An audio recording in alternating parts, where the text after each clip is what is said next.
नमस्कार, मैं सौरभ दुबे और आप देख रहे हैं सीबीसी न्यूज़ राजस्थान। नगर परिषद के चुनाव की जो घोषणा हो गई है उसके बाद सारी राजनीतिक पार्टियां अपनी अपनी तैयारी में जुट गई है। इसी सिलसिले में हम आ पहुंचे हैं सागवाड़ा। हमारे साथ है कांग्रेस के निवर्तमान जिला अध्यक्ष दिनेश खोड़निया। आइए इनसे कुछ खास बातचीत करें और जानें कि क्या कुछ तैयारी आने वाले चुनाव में कांग्रेस द्वारा की जा रही है। तो सर, सबसे पहला मेरा आपसे सवाल ये होगा कि क्या कुछ तरकीबें तैयारियाँ हो रही है कांग्रेस द्वारा?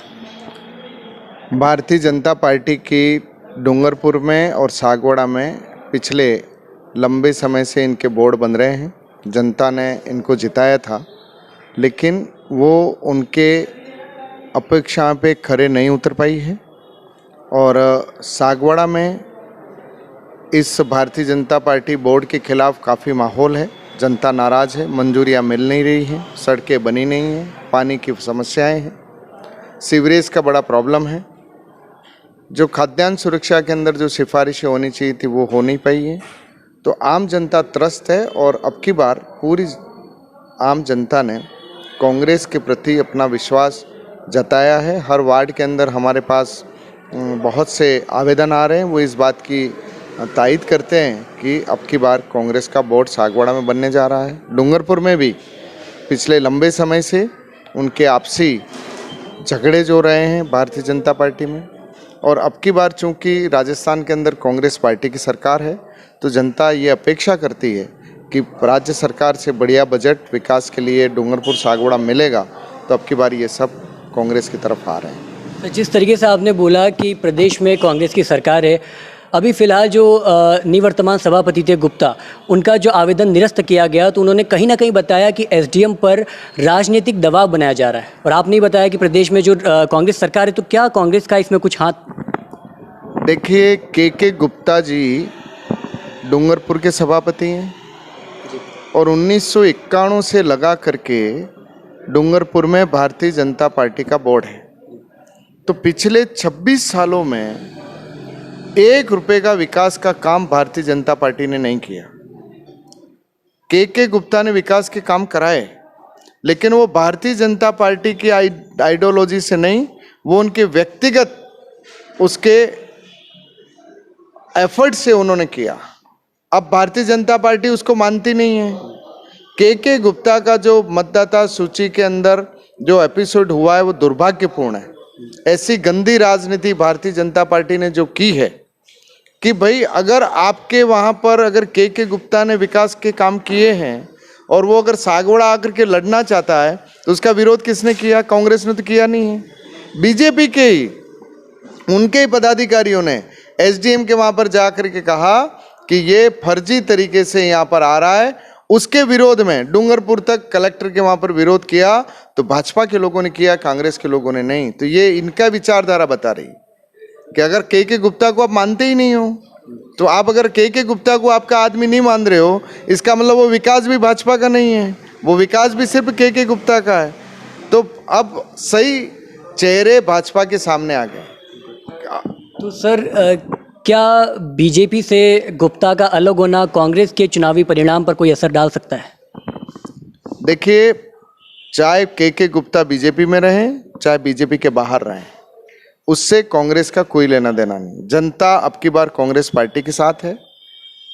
के गुप्ता एक विकास के नाम पर वहाँ पर एक चेहरा था, भाजपा ने उस चेहरे को भी दबाने की कोशिश की है, क्योंकि भाजपा के लोग हमेशा चेहरों का उपयोग करते हैं, नए नए चेहरे लाते हैं और उन नए चेहरों के नाम पर वोट मांगते हैं, और वोट लेने के बाद जनता के काम होते नहीं। जैसे हमारे सागवाड़ा में सब नए चेहरे लाने की बात की, जब ये लगता है कि जनता इस नए चेहरे से उब चुकी है तो नया चेहरा ले आते हैं। तो निश्चित रूप से ये जो भाजपा का और के गुप्ता का जो एपिसोड हुआ है, उससे डूंगरपुर बांसवाड़ा सागवाड़ा की जनता भारतीय जनता पार्टी के कार्यकर्ताओं से, उनकी नीतियों से, उनकी कूटनीति से नाराज हुई है, और उसका बिल्कुल खामियाजा भारतीय जनता पार्टी को भुगतना पड़ेगा। सर, आपने एक दैनिक अखबार से बात करते हुए ये बोला कि अगर परिणाम के बाद गठबंधन की स्थिति आती है तो आप किसी ऐसे को गठबंधन करना चाहेंगे जो विकास का विजन रखता हो। तो क्या निर्दलीय का नेतृत्व कर रहे के गुप्ता इस पैमाने में बैठते हैं या फिर जिला परिषद और पंचायती राज चुनाव की तरह फिर अप्रत्याशित रूप से कांग्रेस और बीजेपी साथ में देखने को मिल सकते हैं?